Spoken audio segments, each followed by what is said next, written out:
மூஷிக வாகன மோதகஸ்த சாம்பரகர்ண விளம்பித சூத்திர வாமனரூப மகேஸ்வரபுத்திர விக்ன விநாயக பாத நமஸ்தே. ஜெய் கணேச பாகிமாம், ஸ்ரீகணேச ரக்ஷமாம்.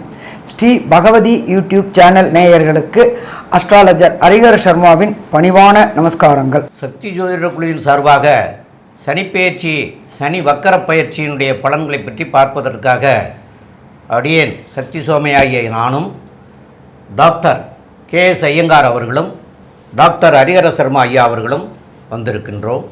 இப்போது நம்ம சனி வக்கர பயிற்சி பற்றி பார்ப்போம். நாம் எப்பொழுதுமே ஒவ்வொரு பயிற்சி பலன்களை பற்றியும் சொல்லிகிட்டு இருக்கிறோம்.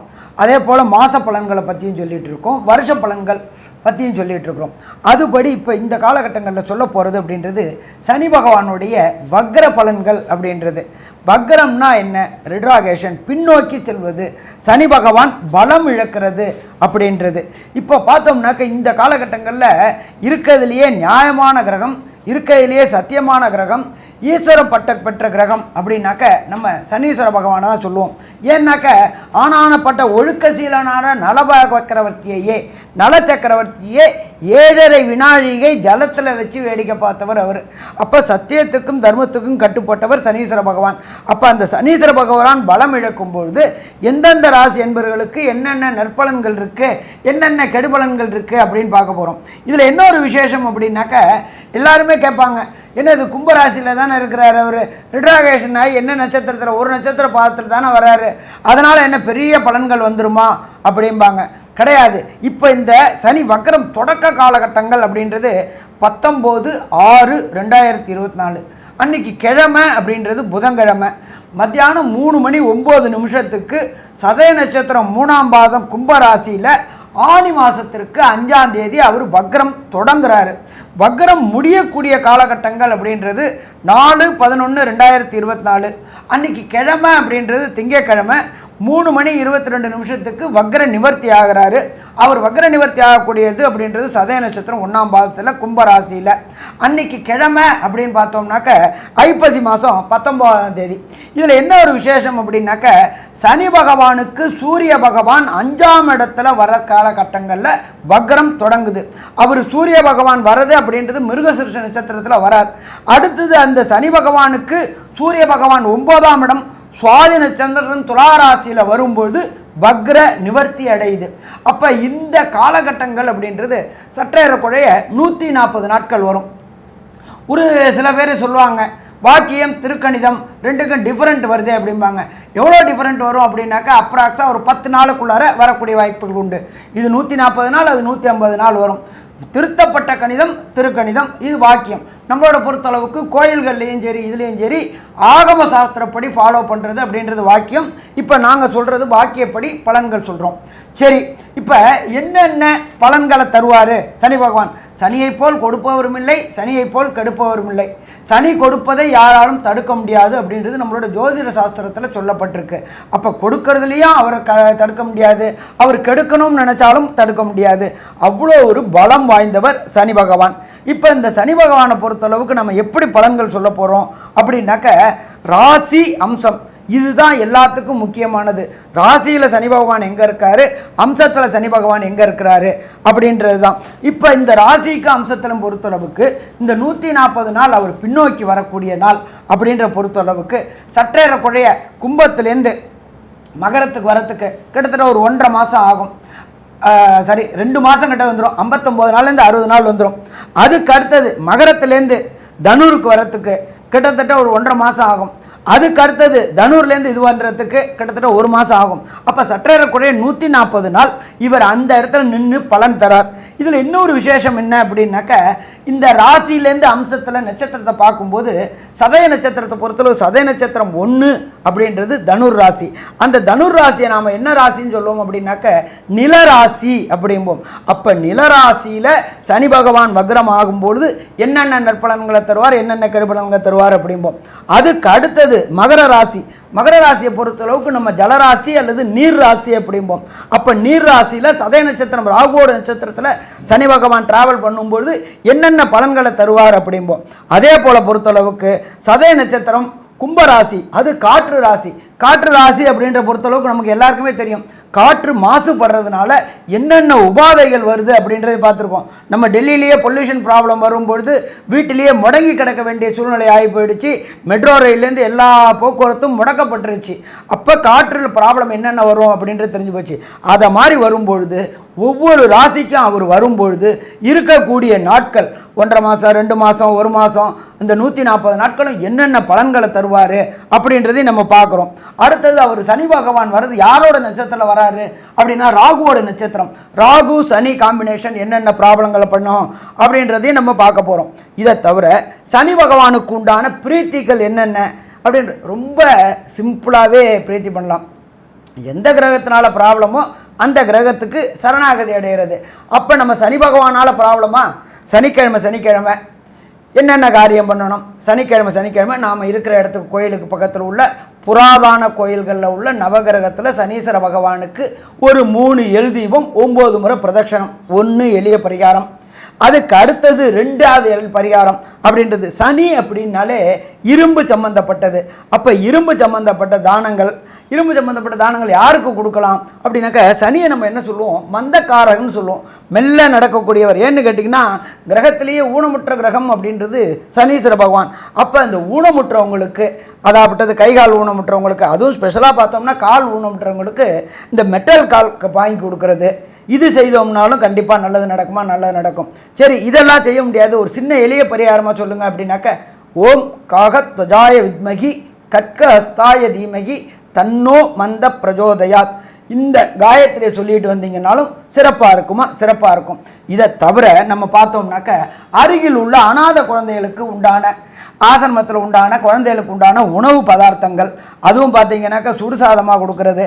அதே போல் வீட்டில் டெய்லி இந்த 140 நாளும் காகத்துக்கு சுடு சாதம். எல்லோரும் என்ன செய்வாங்க, வீட்டில் மீந்து போன பழைய சாதத்தை கொண்டு காகத்தை வைப்பாங்க.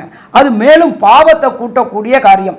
அதனால் சுடு சாதம் வச்சோம் அப்படின்னு சொன்னாக்க அந்த பிரச்சனைகளும் தீரும். நம்ம என்ன பண்ணுறோம் அப்படின்னாக்க காகத்தை பித்ருக்களுடைய அப்படின்றோம், பித்ருக்களுடையது அப்படின்ட்டு, பித்ருக்கள் காக ரூபமாக வருவாங்க அப்படின்றோம். அப்போ அந்த காகத்துக்கு வைக்கும்போது பித்ரு தோஷமும் விளங்கக்கூடியது இந்த காலகட்டங்கள். ஆக மொத்தத்தில் இந்த 140 நாளும் என்னென்ன எளிய பரிகாரம் செய்யலாம் அப்படின்றத செய்யலாம். இதை தவிர எந்தெந்த கோயில்கள் என்னென்ன ராசிக்காரர்கள் போனாக்க அதுக்கு உண்டான விடிமோட்சம் கிடைக்கும் அப்படின்றதையும் பார்க்கலாம். இப்போ இன்றைக்கி சனிப்பெயர்ச்சி 6 அன்னைக்கு நம்மளுடைய கிரக நிலவரம் என்னென்ன பொசிஷனில் இருக்குது அப்படின்றதையும் பார்த்துருவோம். காலபுருஷ தத்துவத்தின்படி முதல் ராசியான மேஷ ராசியில் செவ்வாய் பகவான் உட்கார்ந்துருக்கார். அடுத்தது 2வது ராசியான ரிஷபத்தில் குரு பகவான் உட்கார்ந்துருக்கார். அந்த சனிப்பெயர்ச்சி தொடங்கக்கூடிய காலகட்டங்களில் மிதுனத்தில் மிருகசீரிஷ நட்சத்திரத்தில் சூரிய பகவான் உட்கார்ந்துருக்கிறார். அதே போல் ஆட்சி பெற்ற புத பகவானும் சுக்கிர பகவானும் உட்கார்ந்துருக்கிறார். காலபுருஷ தத்துவத்தின்படி 6வது ராசியான கன்னியா ராசியில் கேது பகவான் உட்கார்ந்துருக்கார். அன்றைக்கி நம்மளோட இது பொறுத்தளவுக்கு சனி வக்ரம் ஆகிற டயத்தில் சனி பகவான் என்ன நட்சத்திரம் வாங்கியிருக்காரு அப்படின்னு பார்த்தீங்கன்னாக்க குருவோடைய நட்சத்திரமான விசாக நட்சத்திரம் 4ஆம் பாதத்தில் உட்கார்ந்துருக்கார்.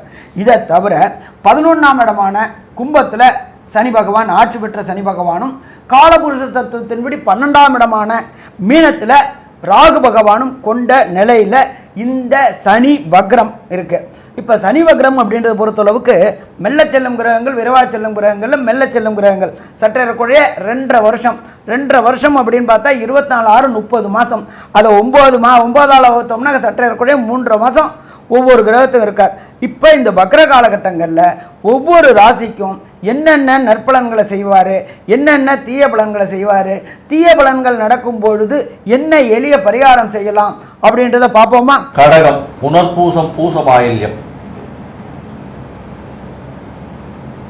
கடகம் புனர்பூசம் பூசம் ஆயில்யம் இந்த 3 நட்சத்திரம் 9 பாதங்களை கொண்ட ராசி. ராசியின் அதிபதின்னு சொல்லக்கூடியவர் அதிவேகமாக செல்லக்கூடிய சந்திர பகவான். பொதுவாகவே இந்த கடக சிம்ம ராசிகளுக்கு சமசப்தமாதிபதி அப்படின்னு சொல்லக்கூடியவர் சனி பகவான். இவர் ஆட்சி பெற்றோ உச்சம் பெற்றோ இருந்தாரே ஆனால் அது எப்பொழுதுமே ஒரு பெரிய பிரச்சனையை கொடுக்கக்கூடிய காலகட்டம். இப்போ கடகராசிக்காரர்களை பொறுத்தவரையிலும் அஷ்டமத்து சனி நடந்துட்டு இருக்கு. ராசிக்கு 8ஆம் இடத்துல சனி பகவான் ஆட்சி பெற்று ஆண் சனி காற்று சனியாக இருக்கக்கூடிய காலகட்டமாக அமையிருக்கு. இந்த காலகட்டத்தில் எப்படி இருக்கும் அப்படின்னா 8ஆம் இடத்துல சனி பகவான் இருந்தால் கேட்கவே வேண்டாம். எந்த ஒரு விஷயத்திலையும் தடங்கள் வரும், எந்த ஒரு முயற்சியிலையும் தடங்கள் வரும். வேலையில் வந்து மேலே இருக்கக்கூடிய பாஸ் வந்து தேவையற்ற பிரச்சனைகளை கிளப்பி உங்களை அங்கே இருக்கிற இடத்த விட்டு மாற்றுறதுக்கு பார்ப்பார். 10 பேர் முன்னாடி உங்களை அசிங்கப்படுத்துவார். அதை தவிர நீங்கள் எந்த வேலையை செய்யலையோ அதை வந்து பெருசாக போஸ்டர் போட்டு ஒட்டுற அளவுக்கு பண்ணுவார். தேவையற்ற அளவுக்கு, அதாவது உங்களுடைய நிலைமை என்ன, உங்களுடைய பொசிஷன் என்ன, உங்களுடைய லெவல் ஆஃப் ப்ரெஷர் என்னன்றது தெரியாமையே தேவையற்ற அளவுக்கு உங்களுக்கு வந்து ஓவர்லோடு கொடுப்பாங்க. அதாவது ஒரு ஆள் வேலைக்கு 3 ஆள் வேலையினுடைய இதுவை பண்ணுவாங்க, வேலையை கொடுப்பாங்க. அதன் மூலியமாக உங்களுடைய பர்ஃபார்மன்ஸ் அவுட்புட் கம்மியாகும். அதாவது நீங்கள் செய்ய முடியாத நிலைமைக்கு வருவீங்க. செய்ய முடியாதுன்னு சொல்ல முடியாது, செய்ய முடியாதுன்னு அடுத்த கம்பெனியை பாருன்னு சொல்லிடுவாங்க.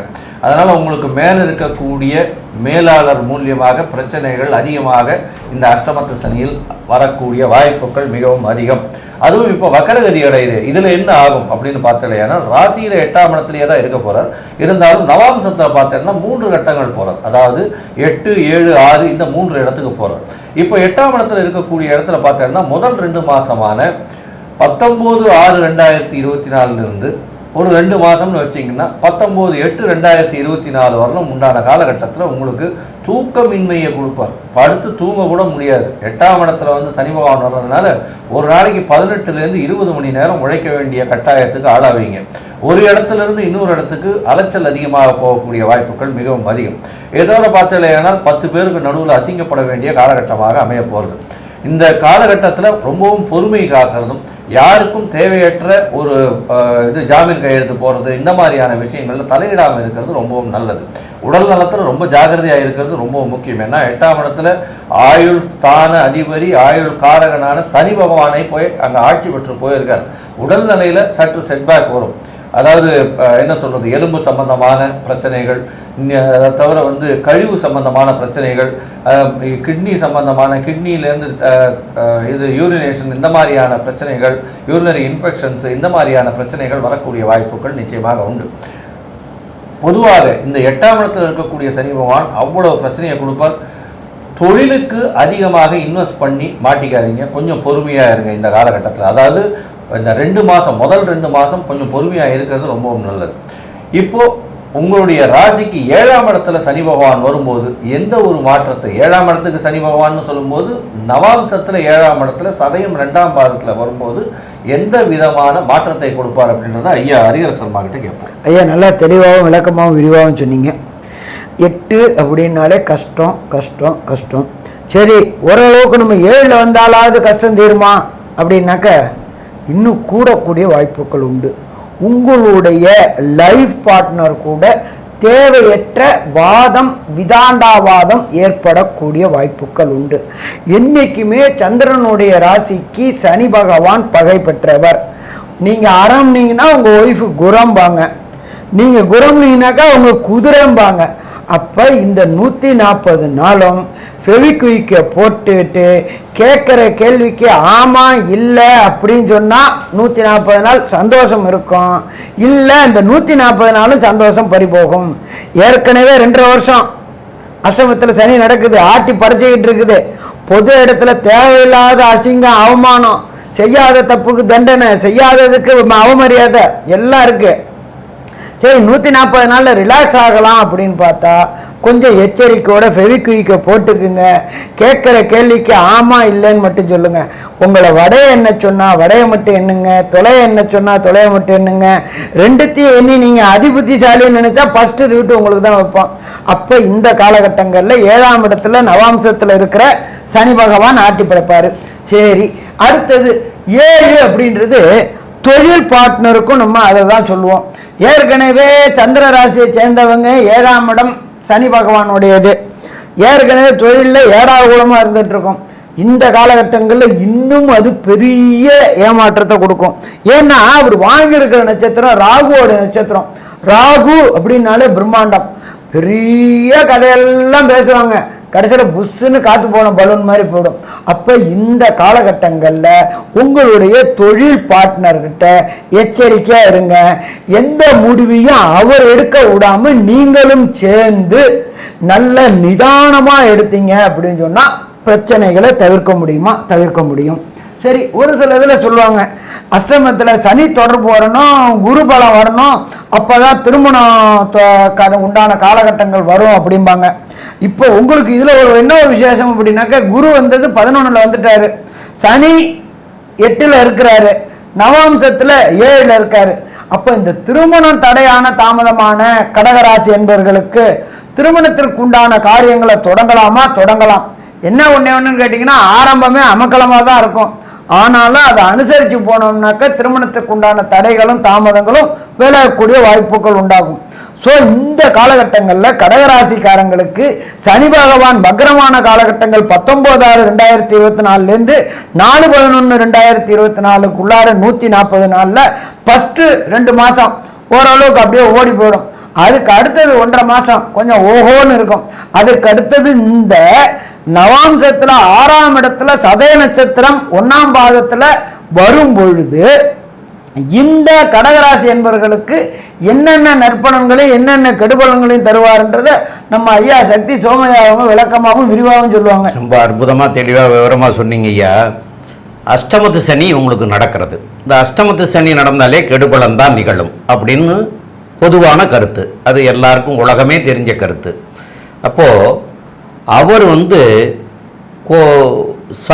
சாரத்தை பார்க்குற போது சதயம் 1ஆம் பாதத்துக்கு வரக்கூடிய காலம் அப்படிங்கிறது 4/10/2024 வர்றாரு, 4/11/2024 வக்கரம் நிவர்த்தி ஆகிறார். அப்போ இந்த காலகட்டத்தில் சதயம் 1ஆம் பாதத்தில் இருக்கிற போது உங்களுடைய ராசிக்கு 6ஆம் வீட்டில் இருக்கார். அப்போ 8க்குடையவன் 6ஆம் வீட்டுக்கு வர்றது சிறப்பு.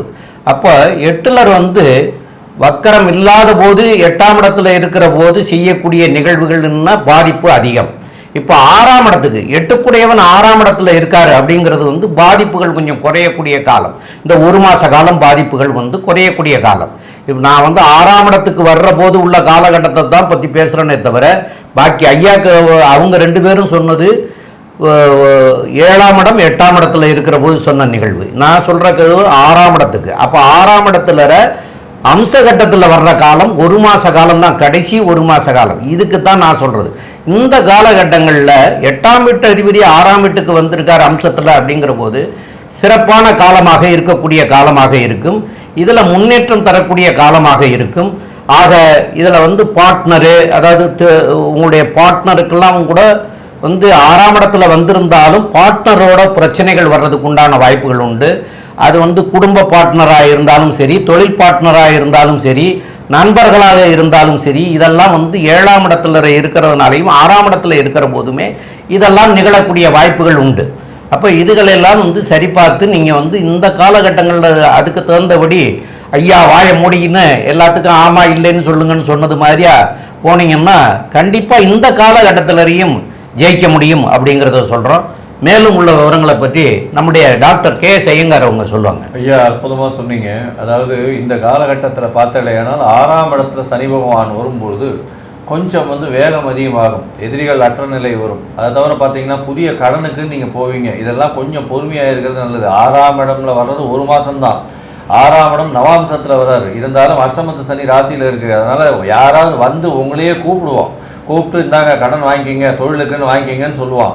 ஆனால் அதை வாங்கினீங்கன்னா அது கடன் அதிகமாக போகும், பிரச்சனையில் போய் மாட்டுவீங்க. ஜாகிரதையாக இருக்கிறது ரொம்பவும் நல்லது. இந்த காலகட்டத்தில் பார்த்தோன்னா உங்களுடைய தசாபுக்தி அந்தரம் சூக்ஷ்மம் எந்த அளவுக்கு இருக்குது அப்படின்றத பொறுத்து உங்களுடைய பலன்கள் வேறுபடும். இருந்தாலும் உங்களுக்கு அஷ்டமத்து சனி நடக்கிறதுனால பலன்களில் இந்த 2 மாதம் 2 மாதம் 1.5 மாதம் இந்த 1 மாதம் இந்த 3 வகையான பலன்கள் நிச்சயமாக நடக்கும். இந்த காலகட்டத்தில் உங்களுக்கு கடுமையான பலன்கள் நடக்கும்போது எந்த கோவிலுக்கு போயிட்டு வந்தால் ஒரு நல்ல ஒரு ஏற்றம் கிடைக்கும் அப்படின்றத ஐயா கிட்ட கேட்போம். ரொம்ப அற்புதமாக தெளிவாக சொன்னீங்க ஐயா. ஆரம்ப காலத்திலேயே சொல்லும்போதே இந்த காலகட்டங்கள்னு அவங்க குறிப்பிடலை. அவங்க இந்தந்த மாதிரியான இதெல்லாம் பண்ணிக்கிறணும் அப்படிங்கிறதெல்லாம் சொன்னாங்க. அதுகளையெல்லாம் பண்ணிக்கிட்டு வரணும். அது போக இந்த 140 நாட்களில் ஏதாவது ஒரு சனிக்கிழமை அன்னைக்கு தேனியில் உள்ள குச்சனூரில் போய், தேனி மாவட்டத்தில் குச்சனூர், அந்த குச்சனூருக்கு ஒரு தடவை ஒரு சனிக்கிழமை அன்னைக்கு போயிட்டு வழிபட்டுட்டு வர்றது சால சிறந்ததாக இருக்கும். வழிபட்டுட்டு வர்றது மாத்திரம் சிறப்பல்ல, ஏழை எளியவர்களுக்கு அன்னதானம் பண்ணுங்கள். நொண்டி நொடமாக இருக்கிறவங்களுக்கு இந்த பாதணி கொடை வாங்கி கொடுக்கலாம். வஸ்திரங்கள், கருப்பு வஸ்திரங்கள் வாங்கி கொடுக்கலாம் ஏழை எளிய மக்களுக்கு. இதனால் வரக்கூடிய விளைவுகள்லேருந்து, அதாவது அஷ்டமத்து சனி இருக்குது, ரெண்டாவது வரக்கூடிய இடங்கள்லாம் அவ்வளவு சரியாக இல்லைங்கிறத நம்ம பார்த்தோம், இது வரைக்கும் பார்த்தோம். அதனால் இந்த இதுகளையெல்லாம் தான தர்மம் உங்களை நல்வழிப்படுத்தக்கூடிய வாய்ப்புகள் மிக மிக அதிகம். அதனால் சனிக்குண்டான பிரித்தி குடை வாங்கி கொடுக்கறது, காலுக்கு பாத அணிகள் செருப்பு வாங்கி கொடுக்கறது, கருப்பு வஸ்திரங்கள் ஏழைகளுக்கு வாங்கி கொடுக்கறது, அப்புறம் படிக்கிற ஏழை குழந்தைகளுக்கு புக்குகள் வாங்கி கொடுக்கறது, இதெல்லாம் பண்ணினீங்கன்னா இந்த அஷ்டமத்து சனியில் இருந்து உங்களுக்கு வரக்கூடிய விளைவுகள் எல்லாம் நீங்கி நன்மை அடைய முடியும் அப்படிங்கிறத சொல்கிறேன். மேலும் உள்ள விவரத்தை நம்முடைய கேஎஸ் ஐயங்கார் அவங்க, டாக்டர் கேஎஸ் ஐயங்கார் அவங்க சொல்லுவோம். ஐயா, அற்புதமாக சொன்னீங்க. அதாவது இந்த வக்கர சனி பயிற்சி கடகராசிக்காரர்களுக்கு மொத்தத்தில் எப்படி இருக்கும்னு பார்த்தோம்னா, முதல் 2 மாதம் சனி பகவான் ஆட்சி பெற்ற சனி, நவாம்சத்துலேயும் சனி பகவான் அதே இடத்துல இருக்கிறதுனால, வர்க்கோத்தமம் அடைகிறதுனால கடுமையான காலமாக இருக்கும். அதனால் தேவையற்ற ஒரு நிலையில் உங்களுடைய சீனியர் மெம்பர் வேலை செய்கிறவங்க, அதாவது இந்த கடகராசிக்காரர்கள் கம்ப்யூட்டர் சாஃப்ட்வேர் இந்த மாதிரி இடத்துல வேலை செய்கிறவங்க, மேலதிகாரிகள் கிட்ட தகராறு பண்ணுறதுன்றது பிரச்சனையை வளர்க்காதீங்க, பொறுமையாக இருக்கிறது நல்லது. வேலை மாற்றங்கள் வரக்கூடிய காலகட்டமாக இருக்கும். பணம் வருமானத்திற்கு சற்று கஷ்டங்கள் இருக்கும். உடல்நிலையில் சற்று பின்னோக்கங்கள் இருக்கும், அதாவது இது பின்னடைவுகள் இருக்கும். வண்டி வாகனங்களில் போகும்போது ஜாகிரதையாக இருக்கிறது ரொம்பவும் நல்லது. வண்டி வாகனங்களில் அரசாங்கம் சொல்லக்கூடியதை செய்துட்டு போகிறதுன்றது ரொம்பவும் நல்லது. கடகராசிக்காரர்கள் சந்திரனுடைய ராசிக்காரன்றதுனால, மதிக்காரகன்றதுனால இந்த காலகட்டங்களில் தவறான விஷயங்களை, தவறான பானங்கள்லாம் பயன்படுத்தக்கூடிய வாய்ப்புகள் உண்டு. இந்த காலகட்டங்களில் ஜாகிரதையாக இருக்கிறது நல்லது. உங்களுடைய ராசிக்கு இந்த 2 மாதம் கழித்து பார்த்தீங்கன்னா சப்தமத்தில் இருக்கக்கூடியது நவாம்சத்தில் இருக்கும். இந்த காலகட்டத்தில் பார்ட்னர்ஷிப் பிஸ்னஸில் ரொம்ப ஜாகிரதையாக இருங்க. உங்களுடைய எதிர்பாலினத்தவர், பார்ட்னராக இருக்கவங்க யாராக இருந்தாலும் உங்களை ஆளக்கூடிய அளவுக்கு இருப்பாங்க. நீங்கள் சொல்கிறத கேட்க மாட்டாங்க, அவங்க சொல்கிறது தான் நீங்கள் கேட்க வேண்டிய கட்டாயத்தில் இருப்பீங்க. பொறுமையாக இருக்கிறது ரொம்பவும் நல்லது. உங்களுடைய ராசிக்கு பார்த்தோன்னா கடைசி ஒரு மாதம், இந்த 140 நாளில் பார்த்தோன்னா கடைசி ஒரு மாதம் பார்த்தீங்கன்னா, அந்த காலகட்டத்தில் 6ஆம் இடத்துல சனி பகவான் வரும்போது எல்லா விதமான விஷயத்திலையும் வெற்றி பெறக்கூடிய வாய்ப்புகள் நிச்சயமாக வரும். அதனால் அந்த நேரத்தில் உங்களுக்கு கடனை கொண்டு வந்து கொடுக்குறேன்னு வாங்க, கடனை கொண்டு வந்து கொடுக்கும்பொழுது தடால் நீங்கள் வாங்கிட்டீங்கன்னா அப்போ நீங்கள் மாட்டிக்குவீங்க. ஏன்னா அதுக்கு அடுத்து நிச்சயமாக திருப்பியும் இந்த இது வக்கரகதி முடிஞ்சு திருப்பியும் ஆரம்பிச்சிடும் சனி பகவான். நீங்கள் வகையில் கடனாக வந்த பணம் செலவழிஞ்சு நீங்கள் மாட்டிக்குவீங்க. பொறுமையாக இருக்கிறது ரொம்பவும் நல்லது. இந்த 140 நாளும் ஐயா சொன்ன இந்த இது காயத்ரி மந்திரமும் எளிய பரிகாரங்களும் கோவிலுக்கும் போயிட்டு வர்றதன் மூலியமாக உங்களுக்கு நல்ல ஒரு மாற்றங்கள் வரும். பனியை, அதாவது சூரியனை கண்ட பனி போல இந்த பிரச்சனைகள் அகலுவதற்காக இந்த சொல்லக்கூடிய பரிகாரங்களை செய்யணும் அப்படின்னு சக்தி ஜோதிட குழு சொல்லுது. நன்றி, நமஸ்காரம்.